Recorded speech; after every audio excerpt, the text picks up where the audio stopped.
Welcome to సాక్ష్యం TV. ముందుగా headlines చూద్దాం. అనంతపురం జిల్లాలో రెన్యూ పవర్ భారీ ప్రాజెక్టుకు మంత్రి నారా లోకేష్ చేతుల మీదుగా శంకుస్థాపన కార్యక్రమం. 22,000 కోట్ల వ్యయంతో ఇంటిగ్రేటెడ్ ఎనర్జీ కాంప్లెక్స్ నిర్మాణం. ఏపీని క్లీన్ ఎనర్జీ హబ్ గా మార్చడమే ప్రభుత్వ లక్ష్యమని వెల్లడి.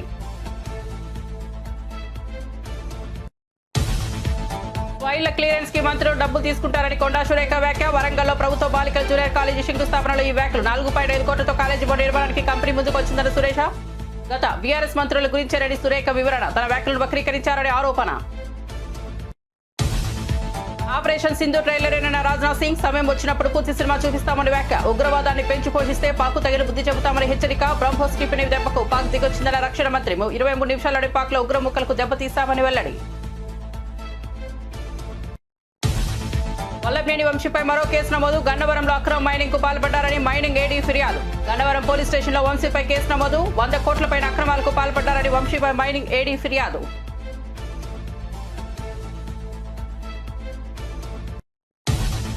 తిరుమల శ్రీవారికి సంజీవ్ గోయంక భారీ విరాళం. 7 కోట్ల విలువైన బంగారు ఆభరణాలు స్వామివారికి విరాళం. దాదాపు 5 కిలోల బంగారంతో చేయించినప్పటి కటిహస్తం వరద హస్తాలు.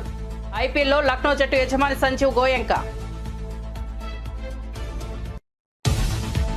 నష్టాలతో ముగిసిన భారత స్టాక్ మార్కెట్లు. ఇటీవల లాభాల నేపథ్యంలో మదుపరుల లాభాల స్వీకరణ. సెన్సెక్స్ 200, నిఫ్టీ 42 పాయింట్ల నష్టం. మెరుగ్గా రాణించిన స్మాల్ మిడ్ క్యాప్ షేర్లు. అమెరికా డాలర్తో పోలిస్తే స్వల్పంగా పెరిగిన రూపాయి విలువ. ఇక వార్త వివరాల్లోకి వెళ్తే, ఆంధ్రప్రదేశ్ ను పునరుత్పాదక ఇంధన రంగంలో అగ్రగామిగా నిలపాలన్న లక్ష్యంతో ప్రభుత్వం కీలక అడుగులు వేస్తోంది. ఇందులో భాగంగా అనంతపురం జిల్లా గుంతకల్ నియోజకవర్గం వేతపల్లి గ్రామంలో రెన్యూ పవర్ సంస్థ ఏర్పాటు చేయనున్న 22,000 కోట్ల విలువైన భారీ హైబ్రిడ్ ఇంటిగ్రేటెడ్ ప్రాజెక్టుకు రాష్ట్ర ఐటీ విద్యాశాఖల మంత్రి నారా లోకేష్ భూమి పూజ చేశారు. ఈ ప్రాజెక్టు ద్వారా రాష్ట్రంలో పారిశ్రామిక ప్రగతితో పాటు వేలాది మంది యువతకు ఉపాధి అవకాశాలు లభించనున్నాయి. ఈ సందర్భంగా జరిగిన సభలో మంత్రి నారా లోకేష్ మాట్లాడుతూ, రెన్యూ పవర్ ప్రాజెక్టుకు మనం వేస్తున్న పునాదిరాయి భారతదేశ క్లీన్ ఎనర్జీ విప్లవానికి పునాదిరాయి వంటిదే. 22,000 కోట్ల పెట్టుబడితో రూపుదిద్దుకున్న ఈ ప్రాజెక్టు కేవలం గ్రిడ్లకు శక్తినివ్వడమే కాకుండా నిరుద్యోగ యువత ఆశయాలకు ఊతమిస్తుందని పేర్కొన్నారు. And all these investments are coming predominantly to the Rayalaseema region of our Andhra Pradesh. These are not just investments, they are endorsements of trust, vision, and an Andhra Pradesh that is open for green business. The Anantapur Renewable Energy Complex will rise in 2 powerful phases. Phase 1, 587 megawatts of solar energy, 250 megawatts of wind, and 415 megawatts of battery energy storage system. A total investment of 7,000 crores will be deployed by Renew Energy. And combining with phase 2, a total 1,800 megawatts of solar, 1 gigawatt of wind, 2,000 megawatts of battery energy storage systems with a total investment of 22,000 crores will only come to the Rayalaseema region of Andhra Pradesh. This complex is more than generating power. It will generate livelihoods, empower communities, and energize our economy. After a 5-year lull, Andhra Pradesh is witnessing a green renaissance. A return of renewable energy majors like Renew sends a loud and clear message that this is the decade of Andhra Pradesh. This is the dawn of clean Pradesh. Let us not forget, Renew was one of the largest renewable energy investor in Andhra Pradesh before 2019. Despite the challenges of the past, they are back not just with investment but with conviction. Because when policies are strong, confidence returns, and when leadership is visionary, growth is inevitable. Mr. Sinhaji, your belief in our state and its future is really inspiring. Your return is not just a partnership, it is a reunion of vision and values. I was sitting next to Sinhaji. He was explaining various other projects as a group they want to undertake. I told him only one thing: give Andhra Pradesh the first opportunity and we will deliver on the speed of doing business, and we will ensure that you will call Andhra Pradesh and Rayalaseema your home soon. To all the government officials and the partners who made today possible, thank you very much for being the wind beneath Andhra Pradesh's green wings. We are not just laying concrete here, we are laying a vision of cleaner, greener and greater Andhra Pradesh. I would request all my cabinet colleagues, MLAs, MPs, NETCAP and all concerned district officials to extend all support to such projects and ensure that they have absolutely zero difficulty. The collector is also here. He has to take up the responsibility and lead from the front. The Honorable Energy Minister is also here. Any support that is required, we are more than willing to extend. Every step taken today to support investors during project execution will go a long way in establishing us as a leading state in renewable energy deployment and a hub for clean energy. Together, let us rise. Operation Sindoor ఇంకా ముగిసిపోలేదని ప్రపంచం ఇప్పటి వరకు చూసింది కేవలం ఒక trailer మాత్రమేనని సరైన సమయం వచ్చినప్పుడు భారత సాయుధ దళాలు పూర్తి సినిమా చూపిస్తాయని రక్షణ మంత్రి రాజ్నాథ్ సింగ్ సంచలన వ్యాఖ్యలు చేశారు. పాకిస్తాన్ ఉగ్రవాద చర్యలను ప్రోత్సహిస్తున్న తీరుపై ఆయన తీవ్ర స్థాయిలో విరుచుకుపడ్డారు. గుజరాత్లోని భుజ్లో ఉన్న భారత వైమానిక దళ స్థావరంలో శుక్రవారం ఎయిర్ వారియర్స్ భద్రతా దళాలను ఉద్దేశించి రాజ్నాథ్ సింగ్ ప్రసంగించారు. ఆపరేషన్ సింధూర్ ఇంకా ముగియలేదు, అందరూ ఇప్పటిదాకా చూసింది ఒక ట్రైలర్ మాత్రమేనని చెప్పారు. पाकिस्तान की सरजमी पर पल रहे आतंक के अजगर को कुचलने के लिए, और वह आपने करके दिखाया है।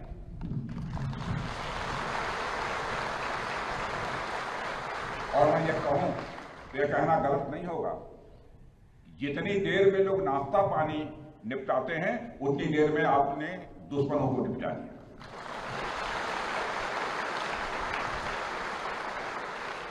आपने दुश्मनों की जमीन पर जाकर आपने मिसाइलें गिराई है। उसकी गूंज केवल भारत की सीमाओं तक ही सीमित नहीं रही है, बल्कि सारी दुनिया ने सुना है मेरे दोस्तों, सारी दुनिया ने सुना। और वास्तव में वह गूंज सिर्फ मिसाइल्स की ही नहीं थी, वह गूंज थी आपके शौर्य की और भारत के सेना के जवानों के पराक्रम की। ऑपरेशन सिंदूर में भारतीय वायुसेना ने जो प्रभावी भूमिका निभाई है, उसकी सराहना इस देश में ही नहीं बल्कि दुनिया के दूसरे देशों में भी हो रही है। आपके इस ऑपरेशन में न केवल दुश्मनों को डोमिनेट किया है आपने, बल्कि उन्हें डेसिमेट करने में भी कामयाबी हासिल की है। आतंकवाद के खिलाफ चलाए गए इस अभियान को नेतृत्व हमारी एयरफोर्स ने किया, और हमारी एयरफोर्स एक ऐसी स्काई फोर्स है जिसने अपने शौर्य, पराक्रम और प्रताप से आसमान की नई और बुलंद ऊंचाइयों को भी छू लिया है। मैं chief air marshal AP Singh को भी इसके लिए मैं बधाई देना चाहता हूं, उनके पूरे ऑफिसर्स, उनके पूरे टीम, उनके सारे जवानों को भी मैं बधाई देता हूं। और साथियों, कोई छोटी बात नहीं है कि हमारी एयरफोर्स की पहुंच पाकिस्तान के हर कोने तक है, और ये बात पूरी तरह से साबित हो चुकी है तो हमारी तीनों फोर्सेस की, लेकिन आज एयरबेस पर आए हूं इसलिए मैं इसकी चर्चा कर रहा हूं। और आज स्थिति यह है कि भारत के फाइटर प्लेन बिना सरहद पार किए ही यहीं से उनके हर कोने तक सीधा प्रहार करने में पूरी तरह से सक्षम है। और पूरी दुनिया ने देख लिया है कि कैसे आपने पाकिस्तान की धरती पर मौजूद आतंकवाद के 9 ठिकानों को ध्वस्त कर दिया। बाद में की गई कार्रवाई में उनके अनेक एयरबेस भी तबाह कर दी है। ऑपरेशन सिंदूर के दौरान इंडियन एयरफोर्स ने केवल पराक्रम ही नहीं दिखाया है, बल्कि पूरी दुनिया के सामने प्रमाण भी दिया है। प्रमाण इस बात का తిరుమల శ్రీవారికి ప్రముఖ వ్యాపారవేత్త IPL franchise Lucknow Super Giants యజమాని సంజీవ్ గోయంకా భారీ విరాళం అందజేశారు. 7 కోట్ల విలువైన బంగారు ఆభరణాలను స్వామివారికి బహూకరించారు. దాదాపు 5 కిలోల బంగారంతో చేయించిన కటిహస్తం, వరద హస్తాలను టీటీడీ అదనపు ఈవో వెంకయ్య చౌదరికి అందించారు. ఇక ఐపీఎల్లో ఎల్ఎస్జీ ఫ్రాంచైజ్ ఓనర్ అయిన గోయంకా గతేడాది నుంచి మేఘమేళంలో రిషబ్ పంత్ను ఐపీఎల్ చరిత్రలోనే అత్యధికంగా 27 కోట్లకు కొనుగోలు చేసి రికార్డు సృష్టించిన విషయం తెలిసిందే. కానీ ఈ సీజన్లో పంత్ అందుకు తగ్గ ప్రదర్శన చేయలేక చతికిలబడ్డారు.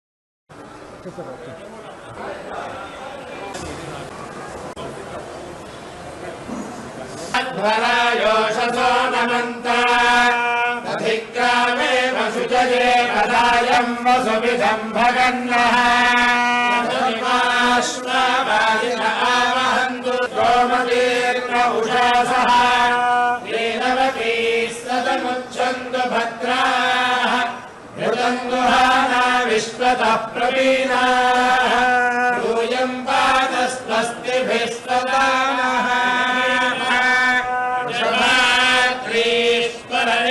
दैवतन्नः फणिशैलाधिपरेव दैवतन्नः भगवान् वेङ्कटदेव दैवतन्नः श्री श्रीनिवासः परदैवतन्नः श्री श्रीनिवासः परबन्धनन्नः श्री श्रीनिवासः कुलदैवतन्नः श्री श्रीनिवासः परभागजन्नः भद्राब्जे भाग्यलक्ष्मीः करतलकमले सर्वदा दानलक्ष्मीः सौर्दन्ये भूतकारुण्यलक्ष्मीः हठाग्रे शौर्यलक्ष्मीः निखिलगुणगणारम्भरे कीर्तिलक्ष्मीः सर्वाङ्गराज्यलक्ष्मीः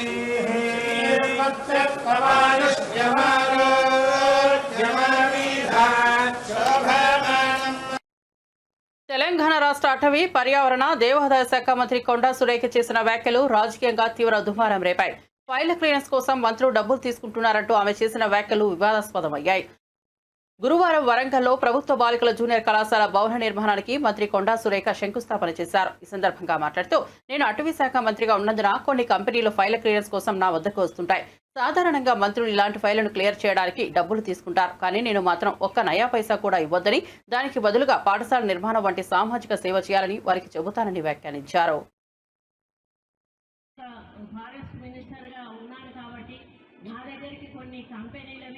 క్లియరెన్స్ కోసం అని చెప్పి ఫైల్స్ వస్తూ ఉంటాయి. మామూలుగా మంత్రులు అట్లాంటి ఫైల్, నేను ఒక ఫారెస్ట్ మినిస్టర్గా ఉన్నాను కాబట్టి నా దగ్గరికి కొన్ని కంపెనీలవి క్లియరెన్స్ కోసం అని చెప్పి ఫైల్స్ వస్తూ ఉంటాయి. మామూలుగా మంత్రులు అట్లాంటి ఫైల్స్ వచ్చినప్పుడు డబ్బులు తీసుకొని క్లియరెన్స్లు ఇస్తూ ఉంటారు. నేనన్నా మాకు ఒక నయా పైసా మీరు ఇవ్వాల్సిన అవసరం లేదు, మీరు సమాజ సేవ చేయండి, మా స్కూల్ ఒకటి డెవలప్ చేయండి, మా పేరు మీద అది మీ పేరు గుర్తుండిపోతుంది అని చెప్పినప్పుడు వాళ్ళు మేము పై వాళ్ళతో మాట్లాడాలి మేడం, మా చేతుల్లో లేదు అని సదానంద రెడ్డి. నేను ఒక చిన్న మాట, అది నేను జనరల్ గా వాడినటువంటి మాటను దాన్ని కాంగ్రెస్ వాళ్ళకి ఆపాదిస్తున్నాను. నేను కాంగ్రెస్ మంత్రులు అనేటువంటి మాట ఇక్కడ కూడా మాట్లాడు, జనరల్ గా మంత్రులు అనేటువంటి మాట మాట్లాడు, అందరూ అని కూడా మాట్లాడలేదు, జనరల్ గా మంత్రులు అని మాట్లాడిన దాన్ని ఎవరి ఆలోచనను బట్టి వాళ్ళు దాన్ని అర్థం తీసుకోవచ్చు. అంటే ఇక్కడ టిఆర్ఎస్ వాళ్ళ మైండ్ బట్టి వాళ్ళు దాన్ని అర్థం చేసుకొని నేనేదో తప్పు మాట్లాడినా మా మంత్రులు అవినీతి చేస్తా ఉన్నారు అనే పద్ధతిలో నేను మాట్లాడినా అని చెప్పి ట్రోలింగ్ చేయడం చాలా బాధాకరం. వెంటనే దాన్ని ఆపాల్సిన అవసరం ఉన్నది, లేకపోతే నేను సైబర్ క్రైమ్ వాళ్ళకి తప్పకుండా నేను కంప్లైంట్ ఇస్తాను. నేను ఒక ఫారెస్ట్ మినిస్టర్ గా ఉన్నాను కాబట్టి. వైసీపీ నేత గండవరం మాజీ ఎమ్మెల్యే వల్లభనేని వంశీపై మరో కేసు నమోదైంది. గండవరం నియోజకవర్గంలో జరిగిన మైనింగ్ అక్రమాలపై గనుల శాఖ ఏడీ గండవరం పోలీస్ స్టేషన్లో ఆయనపై ఫిర్యాదు చేశారు. ఇందుకు సంబంధించిన అక్రమ త్రవ్వకాలపై నివేదికను పోలీసులకు సమర్పించారు. 2019 నుంచి 24 సమయంలో వంశీ ఆయన వర్గం అక్రమార్కులపై పాల్పడినట్లు నివేదికలో పేర్కొన్నారు. 100 కోట్లపైన అక్రమార్కులకు పాల్పడ్డారని వంశీపై మైనింగ్ ఏడీ ఫిర్యాదు చేశారు. దీంతో గన్నవరం పోలీసులు వంశీపై కేసు నమోదు చేశారు. దీనిపైన పీటీ వారెంట్ కోర్టులో దాఖలు చేయాలని పోలీసులు నిర్ణయించారు. ఇక ఇప్పటికే ఆయన వివిధ కేసుల్లో అరెస్ట్ అయి జైల్లో ఉన్న విషయం తెలిసిందే.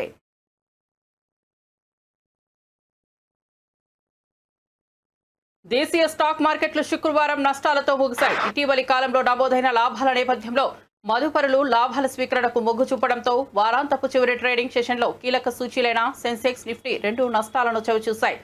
బీఎస్సీ సెన్సెక్స్ 200.15 పాయింట్లు క్షీణించి 82,330.59 వద్ద స్థిరపడింది. ట్రేడింగ్ సమయంలో సెన్సెక్స్ ఒక దశలో 82,514.81 గరిష్ట స్థాయిని తాకి మరో దశలో 82,146.95 కనిష్ట స్థాయికి పడిపోయింది.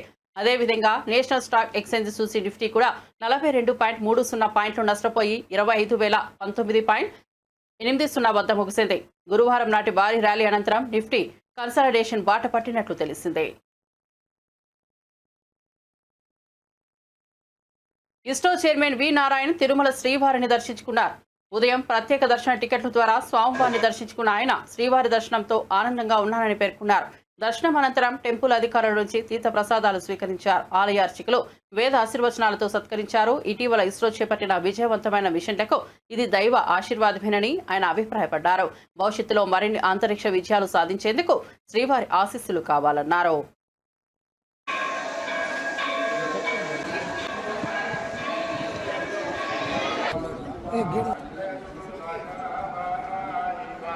मीटिंग है सर गलत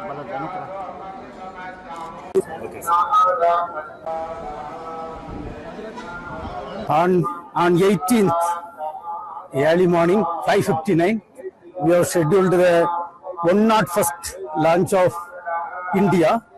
The PSLV C-61 rocket will be lifting the Earth observation satellite 09. As you all are aware, the Indian space program was started in the year 1962. Now almost we are completing 63 years. This will be the 63rd launch of the PSLV. And we are going to have a Earth observation satellite, which is going to serve the country in all domains of Earth observation. It will be all weather satellite. Irrespective of the cloud or rain, it can take the Earth observation data and serve the country in all domains. Okay. Thank you.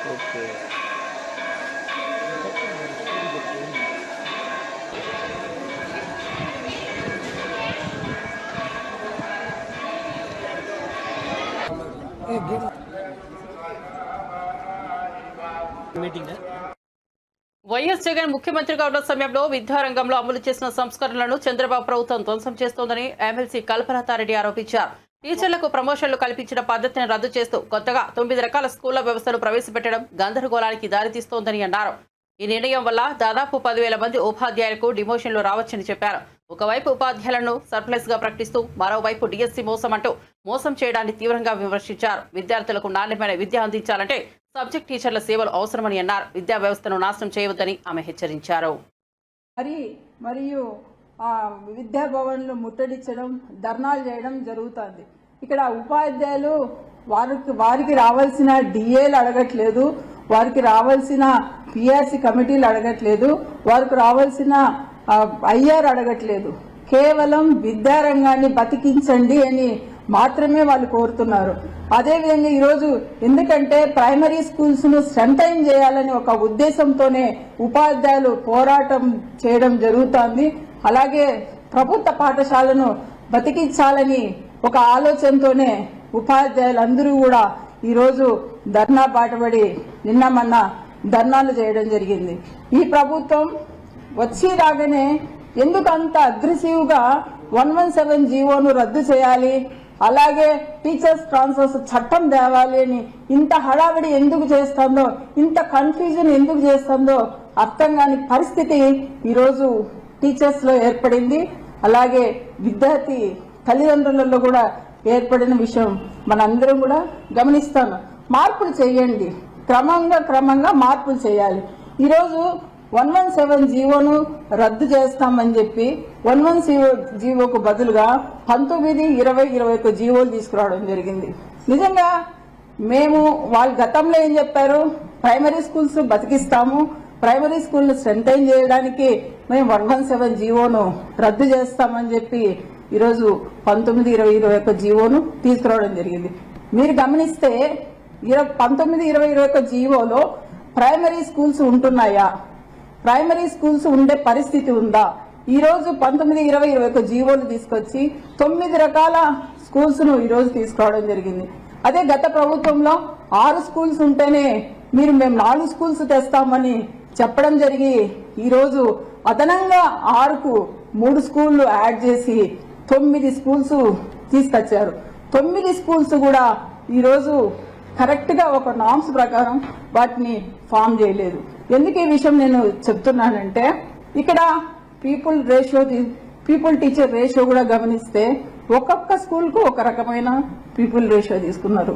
ఒక దాంట్లో 1:20, ఒక దాంట్లో 1:30, ఒక దాంట్లో 1:10, ఒక దాంట్లో 1:10 ఇలా తీసుకొని పోయి గ్రూప్ 1 పరీక్షల విషయంలో రాష్ట్ర ప్రభుత్వంపై నిరసన వ్యక్తం చేస్తున్న విద్యార్థుల ఆందోళనపై సీఎం రేవంత్ రెడ్డి ఒక్కసారి కూడా సమీక్ష చేయలేదని BRS MLA doctor Kalvakuntla Sanjay విమర్శించారు. పోటీ పరీక్షలు ఎలా జరుగుతున్నాయన్న అవగాహన రేవంత్ రెడ్డికి లేదని అన్నారు. ఎగ్జామ్లు రాసిన అనుభవం లేని వ్యక్తి ముఖ్యమంత్రిగా ఉన్నందువల్ల విద్యార్థుల సమస్యలను పట్టించుకోవడం లేదని ఆరోపించారు. గ్రూప్ పరీక్షలకు ఉండే ప్రాధాన్యతను ప్రభుత్వం నొసర వైపు చూసిందని, ఇది నిరుద్యోగ యువతలో తీవ్ర అసంతృప్తికి దారితీసిందని మండిపడ్డారు. విద్యార్థుల భవిష్యత్తులో ప్రభుత్వం ఆడుకుంటోందని ఆరోపించారు. విషయం ఏంది, ఈ కేసులు ఏంది, ఎందుకు జరుగుతూ ఉంది, అసలు ఈ గ్రూప్ 1 ఎగ్జామ్స్ మీద ఇంత రాద్ధాంతం జరుగుతూ ఉంటే ముఖ్యమంత్రి గారు ఇన్నిసార్లు మిస్ వరల్డ్ రివ్యూ మీటింగ్లు, ప్రపంచ సుందరులతో భోజనాలు ఇన్నిసార్లు చేసినారు. కానీ మరి ఇప్పటి వరకు 2 మంది విద్యార్థుల జీవితాలకు సంబంధించిన విషయం పైన, గ్రూప్ 1 ఎగ్జామ్స్ లో జరుగుతున్న రాద్ధాంతం పైన ఇప్పటి వరకు కనీసం ఒక రివ్యూ మీటింగ్ అన్న. నాకు ఏమనిపించిందంటే, మొన్న ఒక ఫోటో కనబడింది, మిస్ వరల్డ్ పోటీలకు పోయినారు, ఎంటైర్ క్యాబినెట్ ఒకటే టేబుల్ మీద కూర్చుంది. మొన్న మొత్తం క్యాబినెట్, ఉత్తమ్ కుమార్ రెడ్డి గారు కానివ్వండి, శ్రీధర్ బాబు గారు కానివ్వండి, ముఖ్యమంత్రి గారు కానివ్వండి. ఆ రోజైనా మరి ఇన్నేళ్లు చదువుకున్న విద్యార్థులు గ్రూప్ 1 ఎగ్జామ్ వాళ్ళ ప్రాణం పణంగా పెట్టి, వాళ్ళ తల్లిదండ్రులు పణంగా పెట్టి ఇన్ని సంవత్సరాలు విద్యార్థులు చదువుకొని పరీక్షలు రాస్తే వాళ్ళకున్న సందేహాలని మనం కనీసం నివృత్తి చేయట్లేదు. కనీసం ఒకసారి రివ్యూ మీటింగ్ పెట్టుకుందాము అని కూడా ముఖ్యమంత్రి గారికి ఆలోచన రాలేదు. ఏమన్నా అంటే, ఒకప్పుడు పరీక్షలు నోటిఫికేషన్లు పెట్టమని చెప్పి రోడ్డెక్కినారు విద్యార్థులు, ఇవాళ నోటిఫికేషన్లు వద్దు అని చెప్పేసి రోడ్డెక్కుతా ఉన్నారు. ఒకసారి నేను ముఖ్యమంత్రి గారిని అడగదలుచుకున్నాను, ముఖ్యమంత్రి గారు ఏ విద్యార్థులు ఇప్పుడు నోటిఫికేషన్ వద్దని చెప్పినారో మీరు దయచేసి మా అందరికి చెప్పాలి. ఇక నెక్స్ట్ మీ ముఖ్యమంత్రి గారు ఏమంటారంటే, రైతులందరినీ రైతు బంధు చేయొద్దని చెప్పి రోడ్డెక్కినారు, మహిళలను మాకు పెన్షన్ వద్దని రోడ్డెక్కుతా ఉన్నారు. ముఖ్యమంత్రి గారు రైతులు నాకు రుణమాఫీ వద్దు అని చెప్పి రోడ్డెక్కినారు అన్న మాటలు మాట్లాడతాడు ముఖ్యమంత్రి గారు. ఇప్పటి వరకు నాకు తెలిసి ఏ విద్యార్థి ఏ నిరుద్యోగో మాకు నోటిఫికేషన్లు వద్దు అని చెప్పి ఇప్పటి వరకు రోడ్డెక్కిన దాఖలాలు లేవు. ఈ ముఖ్యమంత్రి గారు ఆ మాటలు మాడుతూ ఉంటారు. అసలు ఎందుకు ఇన్ని ప్రాబ్లమ్స్ వస్తా ఉన్నాయి? ఈ విద్యార్థులు అడిగిన సమస్యల్ని ఇప్పటి వరకు విద్యార్థులు కనీసం 2000 వాళ్ళ గ్రీవియన్సెస్ కానీ వాళ్ళ సందేహాలు కానీ గవర్నమెంట్కి రాసినారు. గ్రూప్ 1 విద్యార్థులందరూ ఇప్పటి వరకు ఆర్టీఐ నుంచి కానీ, గవర్నమెంట్ నుంచి కానీ, క్యాబినెట్ నుంచి కానీ ఇప్పటి వరకు ఒక్క రిప్లై రాలేదు. అప్పుడే వాళ్ళు మా దగ్గర రావడం జరిగింది. దాని గురించి కోర్టుకి వెళ్ళినారు. కానీ ఇప్పటి నుంచి గవర్నమెంట్ తరఫు నుంచి కోర్టు కూడా కొన్ని సందేహాలు లేవనెత్తింది. ఆ సందేహాలు కూడా గవర్నమెంట్ కనీసము. కాళేశ్వరం సరస్వతి పుష్కరాల సందర్భంగా ప్రభుత్వం 35 కోట్లు ఖర్చు పెట్టామని ప్రచారం చేసినప్పటికీ భక్తులు మాత్రం వాస్తవ పరిస్థితులను తప్పక నిరసిస్తున్నారు. కనీస రోడ్డు సౌకర్యం లేకపోవడం, మట్టి రహదారుల్లో ముళ్ల కంపల మధ్య నడవాల్సి రావడం భక్తుల ఆగ్రహానికి దారితీసింది. త్రాగునీరు, సన్మార్గ పథాలు, శౌచాలయాల కొరతతో తీవ్ర అసౌకర్యానికి గురవుతున్నామని వాపోయారు. ప్రభుత్వం చేసిన వాదనలకు భక్తుల అనుభవాలు విరుద్ధంగా ఉండటంతో తీవ్ర విమర్శలు వెల్లువెత్తుతున్నాయి. ఇవాళ కొంచెం మంది తక్కువ ఉంటారు, మాకు చేతగానే ఉన్నాము. అందరూ వస్తే కొంచెం మంచిగా ఉంటుందని వచ్చినందుకు ఏ సౌకర్యాలు లేవండి. ఇన్ని కోట్లు అన్ని కోట్లు పెట్టి మేము అన్ని చేసినాము, ఇది చేసినాము, అది చేసినాము. సరే పుణ్యాత్ములు శాంక్షన్ చేసిండ్రు, మంచిగా చేసిండ్రు అంటే అది బాగుంటది. ఒక్కటి కూడా లేదండి. ఒక్కసారి ఇవన్నీ చూడండి, నడవడానికి కూడా అన్ని ముళ్ళ కంపలు, రాళ్ళు, రప్పలు. ఎట్లా పోతామండి చెప్పండి? నువ్వు అన్ని చేసినావు, అన్ని చేస్తాను, నేను ఇన్ని శాంక్షన్ చేసిన, అన్ని చేస్తాను అన్నప్పుడు అన్ని చేయాలన్నా వద్దా? ఏది లేదండి, మాకైతే ఏ సౌకర్యం లేదు. 35 కోట్లతోటి చేసినామని ప్రచారం చేసిండ్రు. 3 కోట్లు ఖర్చు పెట్టిందో లేదు అసలు. నిన్న వాళ్ళొచ్చి వీళ్ళొచ్చి అంటే మంత్రులు వచ్చినప్పుడే అయితేనే మంచిగా ఉంటాయి, కానీ మాలాంటి ప్రజలు మేమెన్నుకున్నలే కదా, మరి మా పైసలే కదా, అన్ని మా డబ్బులతోటే మీరు అన్ని చేయిస్తామని అన్నారు కదా. మరి ఏవండి పైసలు తీసుకునే వరకేనా మేము ఇన్ని కష్టాలు పడాలనా? మరి ఎందుకు ఇన్ని ప్రచారాలు చేస్తాను? చెయ్యకండి. ఈ జనాలందరూ ఇక చూడండి ఎంత అవస్థలు పడతానో మేమందరము. మా కోసం మోసుకోవడానిక మీరు ఇన్ని ప్రచారాలు చేసేది? మా డబ్బులు తీసుకొని మీరు బాగుపడ్డాక. వరంగల్ నుంచి వస్తాను అండి. ఇవాళ కొంచెం మంది తక్కువ ఉంటారు, మాకు చేత. హైదరాబాద్ గచ్చిబౌలిలో Puropal creations and IT solutions పేరుతో నకిలీ సాఫ్ట్వేర్ సంస్థ భారీ మోసం చేసింది. ట్రైనింగ్ పేరుతో వందల మంది నిరుద్యోగులను నమ్మించి ఒక్కొక్కరు నుంచి 2 లక్షల వరకు వసూలు చేసింది. ఉద్యోగాలు ఇప్పిస్తామంటూ ఆశలు చూపి చివరకు బోర్డును తిప్పేసి మాయమైంది. వందలాది మంది బాధితులు న్యాయం కోసం ఎదురు చూస్తున్నారు. అధికారుల దృష్టికి వెళ్లినా ఫలితం లేకపోవడంతో నిరాశతో ఉన్నారు. ఉద్యోగుల కళల్ని ఆడిపోసిన సంస్థపై కఠిన చర్యలు తీసుకోవాలని బాధితులు డిమాండ్ చేస్తున్నారు. అనే కంపెనీలో 3 months బ్యాక్ మేము జాయిన్ అయ్యాము. వాళ్ళు మాకు జాయిన్ అయిన టైంలో 3 months ట్రైనింగ్ ఇస్తాము, తర్వాత టెస్ట్ పాస్ అయితే ప్రాజెక్ట్లో అసైన్ చేస్తామని చెప్పారు. 1 month ట్రైనింగ్ అయింది రెగ్యులర్గానే. రోజు 1 hour వర్క్ ఫ్రమ్ హోమ్ ఇచ్చారు. మాకు ల్యాప్టాప్స్ కూడా ప్రొవైడ్ చేశారు. రోజు 1 hour క్లాస్ అయ్యేది. అంతా బాగానే ఉంది. 1 month శాలరీ కూడా పడింది. సెకండ్ మంత్ నుంచి శాలరీ రాలేదని చెప్పి 2-3 times మెయిల్స్ పెడితే రెస్పాన్స్ లేదు. సో వన్ ఫైన్ డే మేము వాళ్ళు కాల్ చేస్తే వాళ్ళ అందరి నెంబర్ స్విచ్ ఆఫ్ వచ్చినాయి. సో వెంటనే అందరం అలర్ట్ అయ్యాం. అంటే వాళ్ళు మా అంతటా మేము గ్రూప్ క్రియేట్ చేసుకున్నాం వాట్సాప్లో, చేసి అందరం అలర్ట్ అయ్యి అక్కడికి వెళ్ళి చూస్తే మొత్తం షట్ డౌన్ అయ్యి ఉంది. ఈ స్కిల్ డెవలప్మెంట్ అనే సంస్థ ప్యూరోపాల్ ఐటీ సొల్యూషన్ అనే సంస్థతో మిలాఖత్ అయి దాదాపు ఒక 100 నుంచి 150 మంది పైగా నిరుద్యోగ యువకుల్ని మోసం చేశారని వారు కొంతమంది మా దగ్గరికి మా కార్యాలయానికి రావడం జరిగింది. దాదాపు 2 నుంచి 2.5 లక్షల రూపాయలు ఒక్కొక్కళ్ళు వారికి పేమెంట్ చేశారు.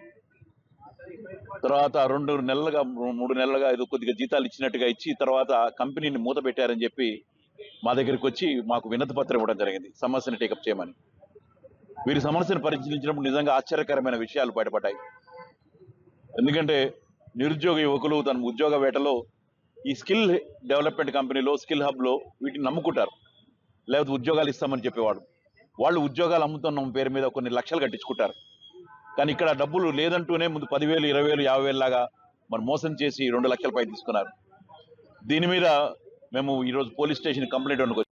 రేవంత్ రెడ్డి వ్యాఖ్యలపై మాజీ మంత్రి కొప్పుల ఈశ్వర్ కౌంటర్ ఇచ్చారు. బీఆర్ఎస్ లో ఎవరు నాయకత్వం వహించాలో నిర్ణయించే హక్కు కాంగ్రెస్ కు లేదన్నారు.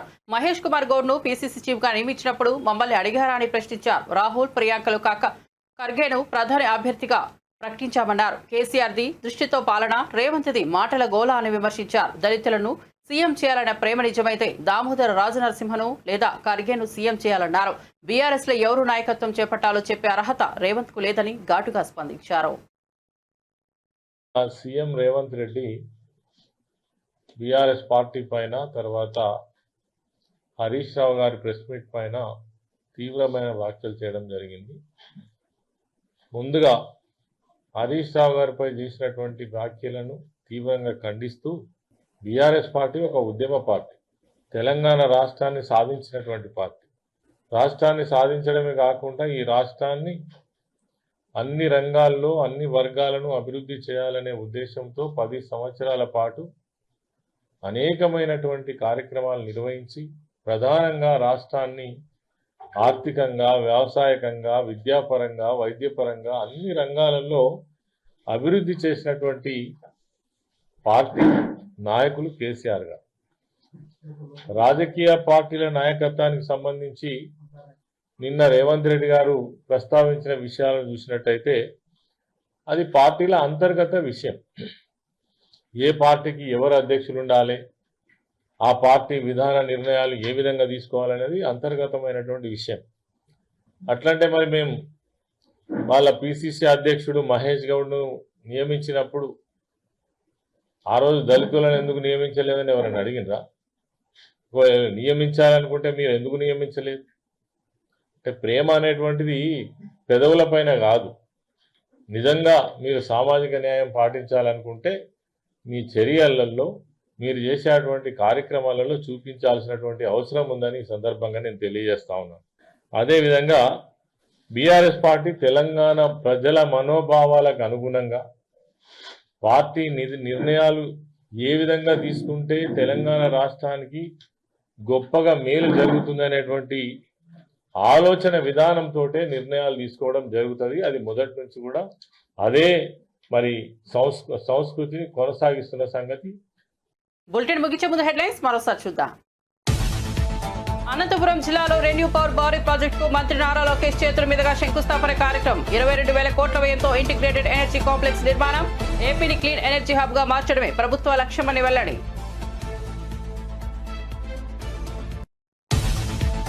ఫైళ్ల క్లియరెన్స్ కి మంత్రులు డబ్బులు తీసుకుంటారని కొండా సురేఖ వ్యాఖ్య. వరంగల్లో ప్రభుత్వ బాలికల జూనియర్ కాలేజీ శంకుస్థాపనలో ఈ వ్యాఖ్యలు. 4.5 కోట్లతో కాలేజీ బోర్డు నిర్మాణానికి కంపెనీ ముందుకు వచ్చిందన్న సురేష.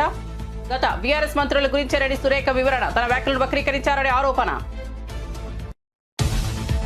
ఆపరేషన్ సింధు ట్రైలర్ అయిన రాజ్నాథ్ సింగ్ సమయం వచ్చినప్పుడు పూర్తి సినిమా చూపిస్తామని వ్యాఖ్య. ఉగ్రవాదాన్ని పెంచి పోషిస్తే పాక్ తగిన బుద్ధి చెబుతామని హెచ్చరిక. బ్రహ్మోస్ క్షిపణి దెబ్బకు పాక్ దిగొచ్చిందన్న రక్షణ మంత్రి. 23 నిమిషాల్లోనే పాక్ లో ఉగ్ర ముక్కలకు దెబ్బతీస్తామని వెల్లడి.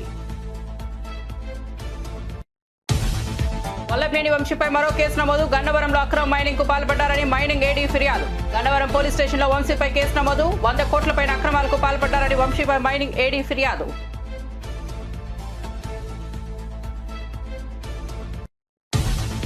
తిరుమల శ్రీవారికి సంజీవ్ గోయంక భారీ విరాళం. 7 కోట్ల విలువైన బంగారు ఆభరణాలు స్వామివారికి విరాళం. దాదాపు 5 కిలోల బంగారంతో చేయించినప్పటి హస్తం వరద హస్తాలు. ఐపీఎల్లో లక్నో జట్టు యజమాని సంజీవ్ గోయంక. నష్టాలతో ముగిసిన భారత స్టాక్ మార్కెట్లు. ఇటీవల లాభాల నేపథ్యంలో మదుపరుల లాభాల స్వీకరణ. సెన్సెక్స్ 200, నిఫ్టీ 42 పాయింట్ల నష్టం. మెరుగ్గా రాణించిన స్మాల్ మిడ్ క్యాప్ షేర్లు. అమెరికా డాలర్తో పోలిస్తే స్వల్పంగా పెరిగిన రూపాయి విలువ. మరిన్ని అప్డేట్స్ కోసం చూస్తూనే ఉండండి సాక్ష్యం టీవీ.